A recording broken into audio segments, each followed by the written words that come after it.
Hi there, it's Kevin with the Rogue Market, here with another new video series that I promised I would come out with. I think I'm going to call this the Market Critic, and I apologize again for another kind of point and shoot, non-edited video. I said I wouldn't be doing this for the second channel, but I think content is key, at least the content of the topic is key for these type of videos, and the editing doesn't really do much to improve them.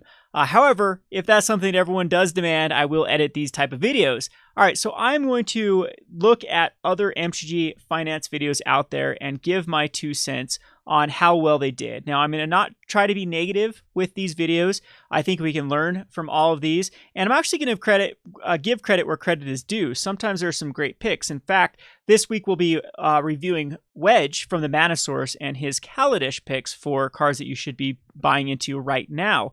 Last week he did one on Commander cards currently in Standard that you should be investing in. And I actually thought it was a pretty well done video. I did have a little bit of issues with some of the specs, but all in all, there was a lot of good advice and good data to back it up. And in fact, we had what I would call the wedge effect. If you know me, I call it the Tulare Community College or the saffron olive effect. When they brew a deck, then those cards immediately spike up in value. And we saw that with like Journey to Eternity go up in value just because Wedge picked it as one of his cards you should be investing in for Marin and Commander decks. So anyway, there might be a little spike in value for some of these picks, but all in all, I'm going to be very critical of a lot of these cards because of mainly the set that Wedge chose, Kaladesh. And I'm trying to give you the argument that Kaladesh is pretty much uninvestable, very similar to Khans of Tarkir, and we'll get to that in a second. So first of all, let's actually look at that right now. So the Khans of Tarkir was a very, very heavily open set. People say it's the most of all time. I think Kaladesh right now is the second most of all time. And it might be a pretty even match between Kaladesh and Battle for Zendikar. Return to Ravnica was also another set that was open, had a lot of supply out there. However, I still think there's Return to Ravnica that just was left unopened, and it also wasn't the peak of Magic the Gathering. Khans of Tarkir definitely was the peak of Magic all the way to Kaladesh, and I think Kaladesh has had the majority of its product open. There's still some boxes around and what they call sleeves around.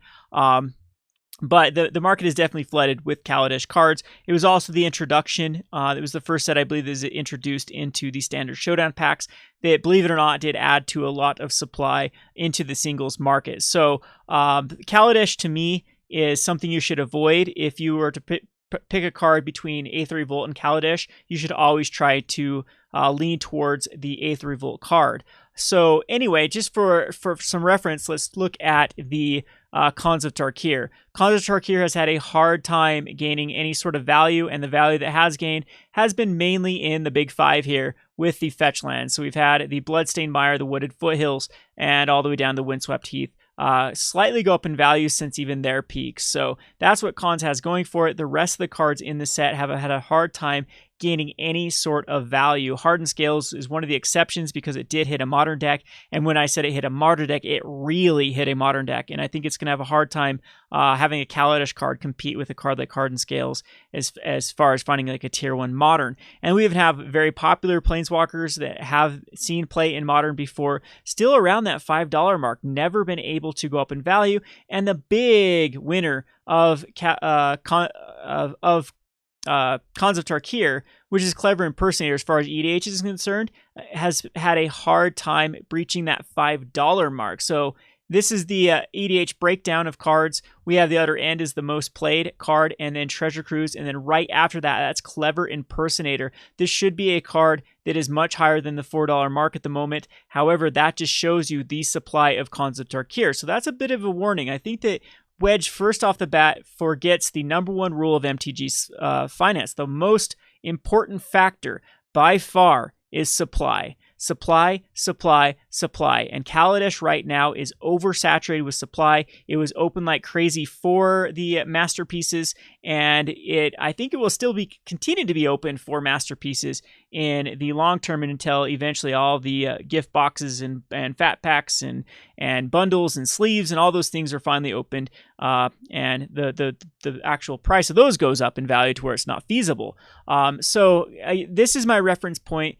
Definitely check out Khans of Tarkir if you're going to look at where Kaladesh cards have the chance of going up. So a lot of goodies in here for Commander. I mean, it wasn't the best Commander set, but there is cards like Clever Impersonator with a whopping 17,000 should show you how much it takes to stretch the supply. Then we go on to Modern. If we could look at some of the Modern staples, Mantis Rider is having a hard time staying over $1. It is in the #1 deck in Modern right now as a 4 of in Humans. Mantis Rider can't hit above the $1 mark. It keeps bouncing back and forth and then immediately drops back down.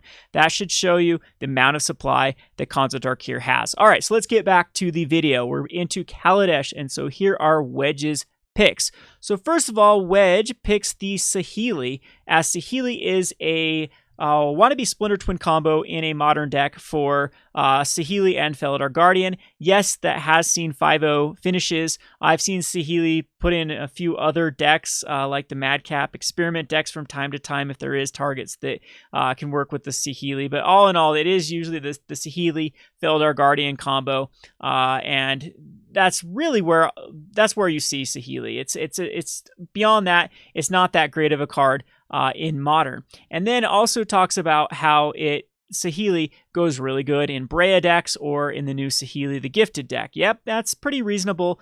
We can definitely check out the numbers on EDH Rec to see if that backs it up. So let's head back over here to the Goldfish. So we can see that Saheeli hasn't really seen play in Standard since the banning of the Felidar Guardian and hasn't moved anywhere. That is a bad sign for EDH demand as well as Modern demand outstretching the supply. So it stayed very, very stagnant, while other cards of the time period that have been seen play in both Modern and in EDH have gone up in value. We look down here, very, very few listings of these copycat decks. There are some fun ones like the Glittering Copycat that can allow you to search for multiple copies. However, it's definitely tier 3. It's not a Modern deck that has won any sort of finishes and probably has a tough time competing now in the Assassin's Trophy meta. If we go over to EDH Rec and we pull up the Saheeli, so we'll go up and pull Saheeli and see that it's in 3,000 decks. We can go over to Kaladesh and see where that compares to the other Kaladesh cards. So we come over here to Kaladesh, and 3,000 cards puts it... Wow, we're way far down. We are rows and rows and rows down. In fact, Dovin Bond sees more play in EDH than the Saheeli does. And I think it's just not that impactful of a card. Creating a copy one time and then really having a +1 ability that doesn't do much isn't where a lot of decks can want to be. In fact, just hard casting a card like Saheeli's Artistry is probably a better way to go about it. So right there on Wedge's analysis, I don't think this card has enough reasons to outstretch the supply. $4 actually seems pretty pricey when you compare it to something like Sorin. Let's bring up Sorin as a comparison on EDH. Sorin Solemn Visitor, I believe, is the card from Khans. It's about 3,000, so it's not in a lot of decks either. But it did go in the more recent Vampire deck that from the year before that is probably going to be more popular than Saheeli. The Saheeli deck is going to be from this year. So anyway, that's my 2 cents on the Sorin. This one is kind of like, if I were to give this a grade, it would be, I don't know, C-. It's an okay spec. I don't see it going down. I don't see Saheeli really dropping here. It's probably going to stay flat for quite some time. Eventually, this card will go up. But I mean, this could be something that could easily be reprinted in some sort of Planeswalker themed set in the future.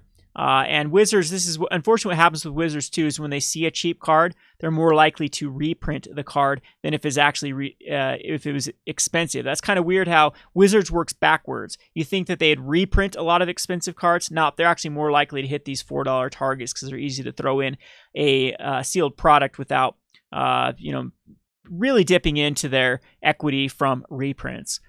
All right, so let's go on to the next card picked by Wedge. This is the Smuggler's Copter. This is another card that I don't think is going to go up a lot unless it does see a lot of play in Modern. I really think we're banking on Modern here.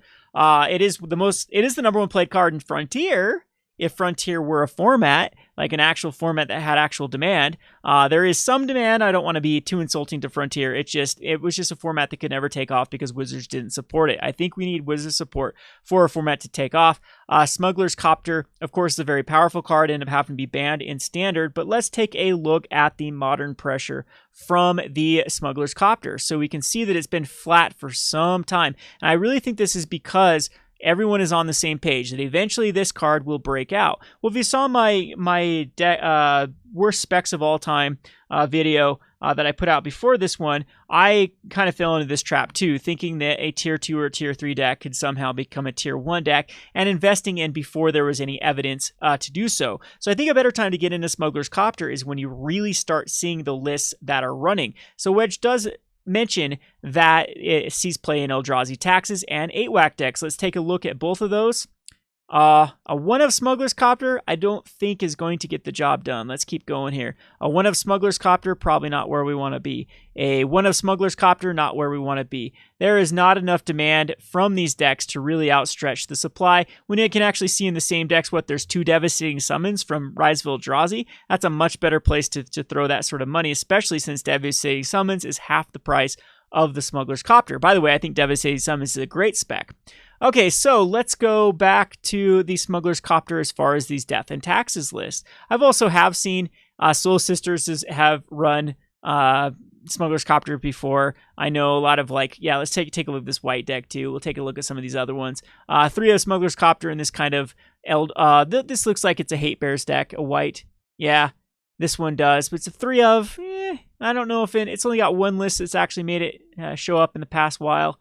Again, you can't call that a pretty tier deck. Here's a Eldrazi Taxes list that doesn't even have the Smuggler's Copter. Here's another one that does not have it in it. Let's go down. 1 of Smuggler's Copter. Let's go down again. A 2 of Smuggler's Copter in this one. And let's see if we can find a juicy one. Here's the 7-1 finish here. See what it takes us. The 7-1 finish, so arguably the route you should be going with the Eldrazi and Taxes or Death and Taxes does not have any of the Smuggler's Copters in it. It ends up being kind of a weird non-bo with Thalia coming out late rather than early. I guess you can put it out turn 2, but without a good 1-drop to enable it, or having to tap it's not where you want to be. And again, an Assassin's Trophy meta. This is something you want to. I'm not saying the power level's not there. This is a card you should keep your eye on, but don't make my mistake and pull the trigger on cards before they've proven themselves. You have time. You usually have like a week or 2 weeks before cards actually start to see a lot of play before they go up. This is as flat as this card can be. And if we go back to Khans of Tarkir, this is a very good comparison. A 4 of in the number 1 deck being the Mantis Rider can't get above $1. Well, what's to say that Smuggler's Copter is going to break that trend and all of a sudden be a card that can go up massively in value? So I don't like Smuggler Copters at all. I think it's a D for investable. I don't know if it's going to go much down because I think there's so many stubborn investors. So many, one of the things I did on Twitter, I had a little Twitter rant today about how the spike mentality, unfortunately, is too much in the MTG Finance community as well. That if a card has to be this like big tournament playable card to go up in value, when in fact casual appeal has a lot to do with the supply demand in the MTG Finance world. So I don't like Smuggler's Copter. Again, I think it's more of a D rating for investability. So let's go on to the next one. The next one that Wedge talks about is the Panharmonicon, and this one I actually do like. Panharmonicon is a very, very good card to throw into Commander. The whole question is, this is even better than Clever Impersonator from Khans, so I think as far as Kaladesh is concerned, it has better cards for Commander EDH than even the Kaladesh does, Khans of Tarkir does, except for the fetch lands. So Panharmonicon, this is the $1 million question. $5. Is $5 exactly where it wants to be, or is it going to go down? Is it going to go up? I think that this is a nice flat card. I actually like this one. If you were going to invest in any card from the Kaladesh era, it's Panharmonicon. I can't really keep these cards in stock in my store with my Commander play group. It does seem to go in so many decks. It's going to be thrown in any deck that has ETB effects from now on. This is a good spec. I don't think you need to pull the trigger like right now really quickly. I think that this card is going to slowly go up and you should be looking for deals rather than going all in on this card. But this is a good one. This one was called correctly. I think the price is something that's reasonable, but it's going to take some time for this to accrue value. Other than that, I don't think it's powerful enough for Modern, but yeah, it just goes in a ton of decks in the EDH. If we go and check the price trajectory, it already does look like it's on the move. I think that Wedge does quote that this could be a $10 card in a month and a $20 in 6 months. That's stretching it. But this is a good trajectory. This is a very, very good card. Kingdom, what's their buy list? $275. I would try to mimic Card Kingdom, try to offer like $3 a piece for Panharmonicons, and you should be able to get them. All right, let's go on to the next one. The next spec is the Aetherflux Reservoir. So Aetherflux Reservoir is currently a $2.75 mark, and this one's okay. This was a spec of mine. I was going all in on Aetherflux Reservoir, and I'm glad I got a ton of copies of this before it did go up in value, because the reason why this card went up in value had nothing to do with Commander and more to do that it found a home in the Psymaster Thopterus deck for Standard. Now, that deck has rotated, and I think we might start seeing some Aetherflux Reservoir getting back into the supply chain because of all these Psymaster Thopterus decks being broken apart. It was the win condition in the deck. I believe they did use 3 to 4 of, and so just that alone, the competitive players getting rid of them could actually drive the price down. Now, let's actually look and see if that's what's happening with Aetherflux Reservoir, and that does appear to be some price adjustments happening back down. I think we're going to continue to see this slight downwards. Yeah, Card Kingdom's got them for $2.49, so it's actually below the TCG mark, and they're only paying 85 cents for it. So that actually is showing you that this is a little bit overinflated. Market price seems a little bit higher, though. That's the good thing about the TCG market price. Let's check that out really quick over at TCG Player and see exactly if that's on par or not. Okay, that actually doesn't seem on par. It seems the market price had a little bit. Listed mediums $2.95. Buy list market price $1.50. Normal market price is $3.31. So does that need to be adjusted? It looks like it's going down nonetheless. So yeah, we're seeing some price correction, mainly due to the standard rotated standard decks throwing these back into the market. Now, I love the spec long-term. I think it's a great long-term spec, as exactly why Wedge outlined it. It's just a very, very good card in a multitude of commanders of any sort of life gain strategies like Allura or Karlov. There's plenty of decks that can abuse the Aetherflux Reservoir, and personally, I hate the card in Commander. But it's probably here to stay. It's probably not broken. A power level to get banned. They hardly ban anything these day and age. So, Aetherflux Reservoir, I liked back when I got into it, around the 50 cent mark, 25 cent mark. Right now, there are way, way, way, way better places to put your money than the Aetherflux Reservoir. If you need it for a copy for a deck, by all means, sure. I think it's going to slightly go down. However, eventually this card will continue to go up and follow a trajectory that was happening before Psymaster Thopterus made it a kind of a tier 2 deck that actually put up some good results. All right, so the next spec from Wedge is the one I hate the most, second most out of this list. This is Chandra Torch of Defiance, and this is because it's violating rule number 1 of MTG Finance, which is supply, supply, supply, and we haven't even seen the end of how many of these stupid things exist. I was one of the only people in the finance community, as well as the Magic the Gathering community, that was very, very critical of the challenger decks, because I think it was giving cards that didn't have enough time to even really see any sort of impact in Standard before they rotated. And let me tell you, my distributors have challenger decks up to the ears left. They have pallets and pallets and pallets of these things because Wizards decided to not only do the first print wave of challenger decks, they sold so well that they did a second print wave. Unfortunately, that second print wave came out way too late, and it was already stagnant, and the meta already shifted, and they did not sell. So distributors have a ton of these, and they are almost reasonable just to piece out because of the increase of Walking Ballista. Walking Ballista pays for a huge chunk of challenger decks, of how much people can get them from distributors and break them apart. So I think Chandra is just destined to go down. And Chandra, unfortunately, hasn't seen a lot of play. It sees play in like Scred. Let's take a look at Chandra right now for Modern.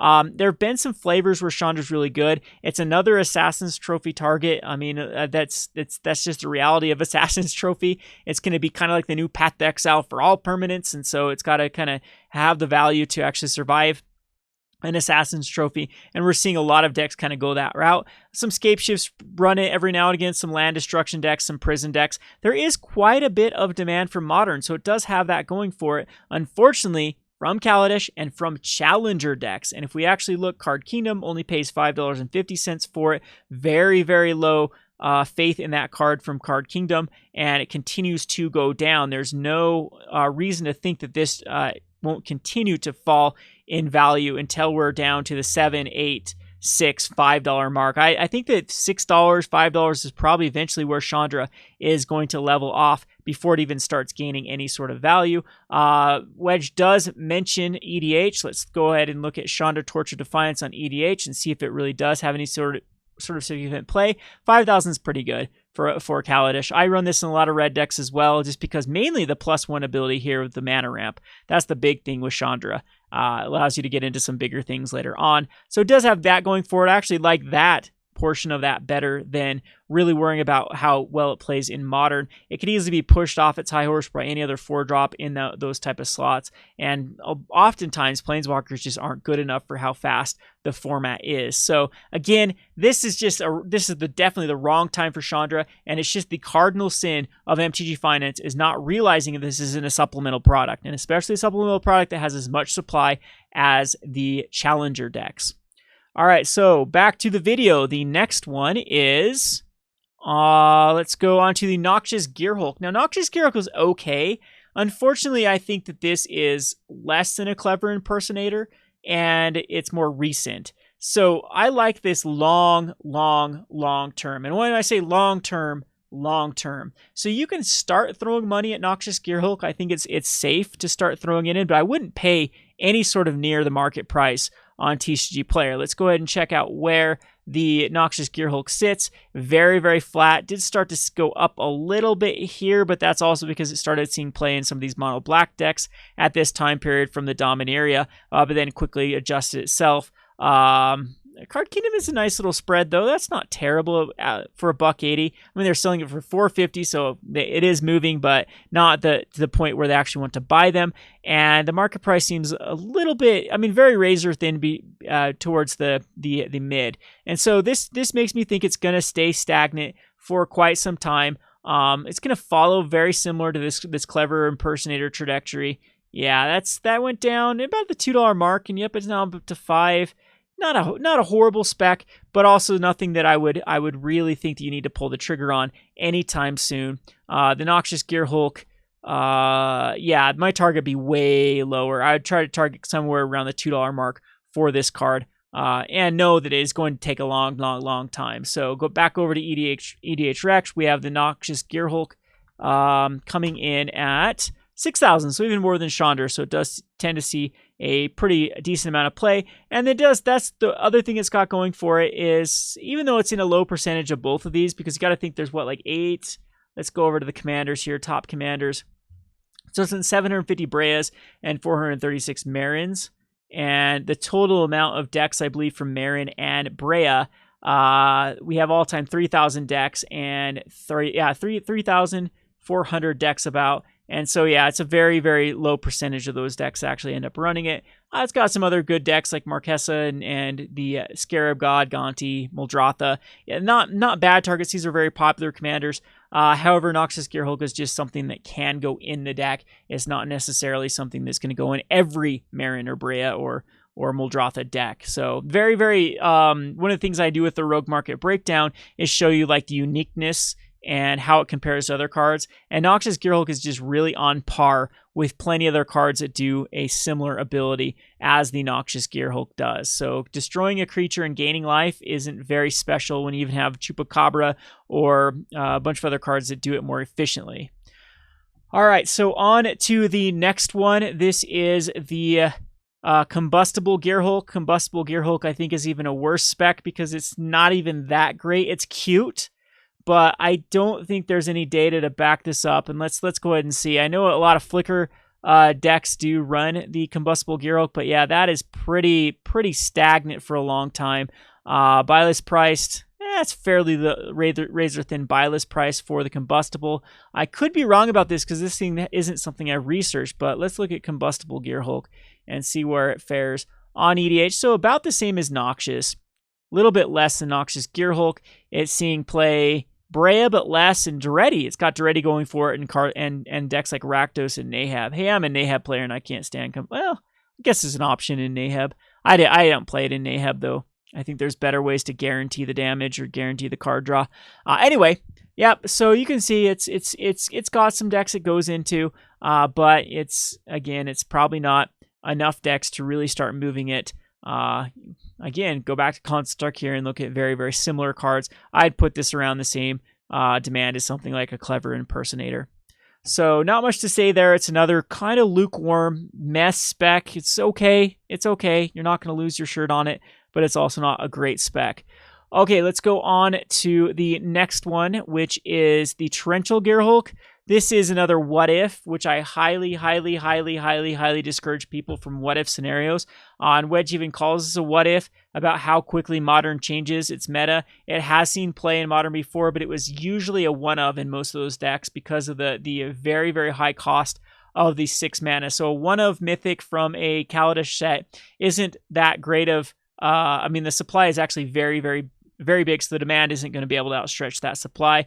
All the standard players are still selling this off. I actually think it has a ways to go down before this price, and I think that you're going to see, so cherry picking the data for the recent market price, because I bet this has collapsed recently. Card Key is even is selling for $4 and only paying $1.50, so they even have less faith in the Torrential Gearhulk than the Combustible, the Noxious Gearhulk, and I think that's probably right. I don't see this seeing play anytime soon in Modern with the new. I talked about Blue Tron being a thing. Tron kind of got hurt by the Assassin's Trophy more than anything. This deck doesn't as much, though, because it just relies on stalling the board until it finds Tron, and they can do that with just even hitting land drops, non-Tron land drops.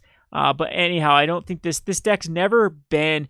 it's been around forever, and it's never really been a major player in the Modern. You can see we have a list from 1009, then 1002, then 928, then 925. Again, we've seen Torrential Gearhulk in other Modern decks before. It really hasn't done a whole lot. And this one, look, there's not even, he's theory crafting that this is going to see play in Tron. One of here, okay. There's a one of here because of the commit memory combination 0 here. So it's 1 Tron out of 2 Trons out of 4. So 50% of the Tron decks running 1 Torrential Gearhulk. Yeah, that is nothing. I don't think that's something you can really get behind as a spec. It's just the demand is just not there to justify outstretching the supply. Now let's go on to the worst of the worst specs that I've ever heard of. Beaumont Courier. This card is absolutely uninvestable. You got to think of this card as an uncommon, but even worse, you got to think of this even worse than an uncommon. Yes, I know a couple Modern decks have picked it up. It's not a card that I think has solidified its Modern slot. I believe it's in the 12 Bolt deck, and after testing it myself in the deck, it was by far one of the weakest cards, if not the weakest card in the deck. So let's look at the Beaumont Courier. It is starting to go up here, and the buy list, though, is 10 cents from Card Kingdom. They're selling it for 35 cents. So don't use TCG Player. Just go over to Card Kingdom if you think that is a good spec. It's in the Rakdos Vengevine and the Burn in the 12 Bull. So Rakdos Vengevine, yeah, is definitely where it's seeing the play. No, it actually has been pushed off. Yeah, that's what I thought. I thought that it was just not that great of a card. There are better ways to guarantee it out. A 2 of. So it looks like it's like the last slot that's like, maybe if there's nothing better. It's not in this one. So far we're less than, there's another 2 of. So it's in 50% of these decks as a 2 of.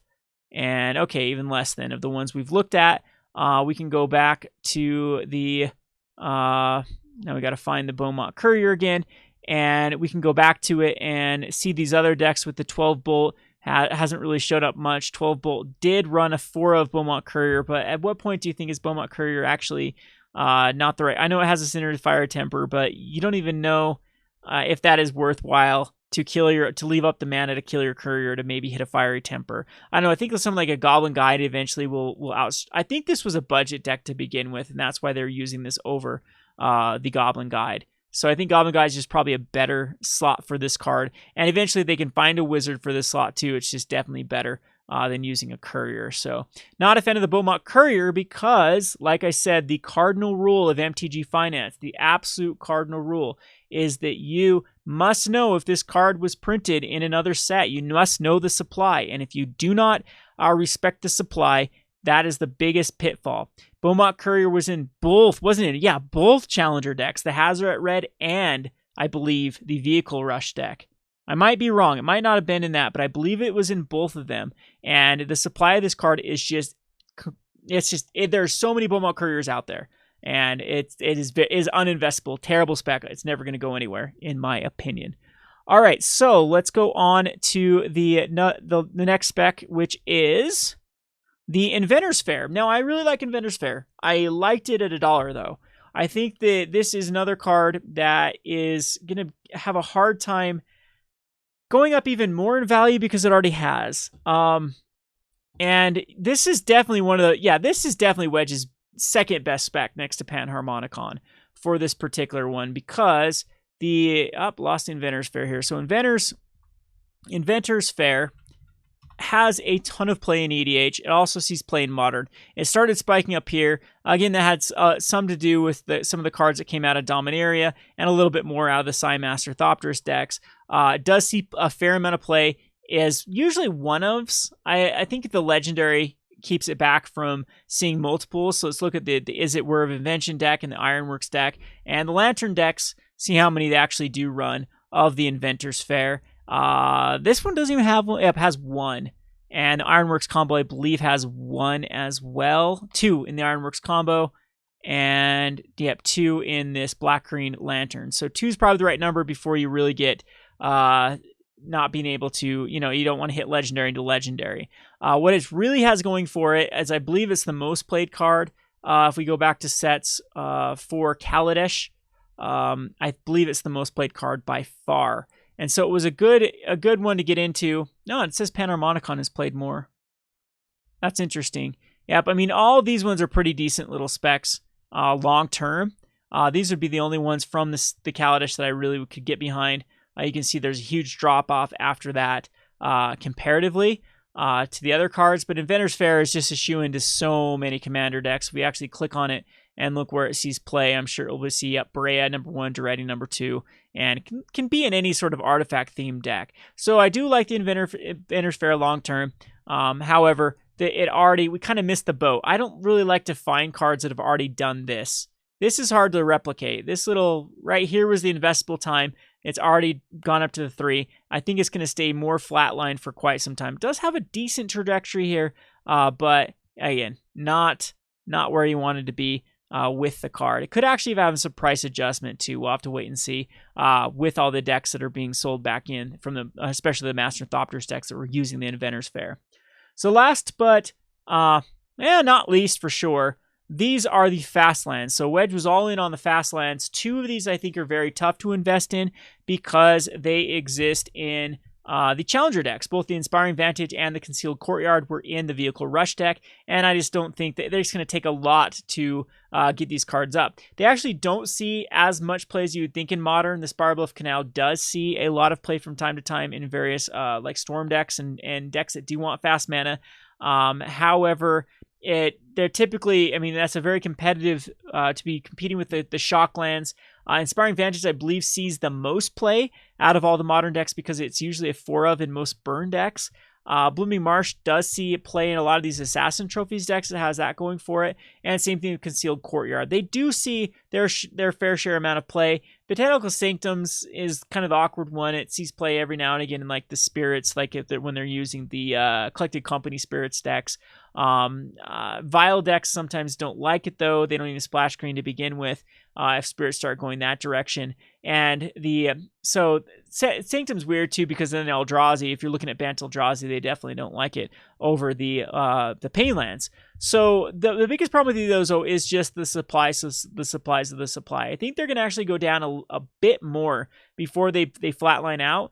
And I have a theory about these too. I think that when just watching a bunch of Standard Showdown packs being open, these seem to be in those packs a lot more prevalent than other cards. They are very, very common in the Standard Showdown packs. And again, that's not a theory. I can't prove it. But there was a couple things I noticed in Standard Showdown. They had a higher abundance of playables than your average booster pack, and especially on the uncommons, and especially on these lands. They tended to show up, uncommons seem to always be somewhat playable in constructed decks, like tournament decks, and the lands seem to show up on average a lot more than other cards did in the Standard Showdown. So I think there's so much supply of these running around. Remember, Kaladesh has existed in those Standard Showdown packs for quite some time, and this will affect the supply, and of course it will take that much more demand to rip them out. Another thing about this is I think they're going to be due for a reprint before they even have the time to really go up in value. I think these are very popular lands.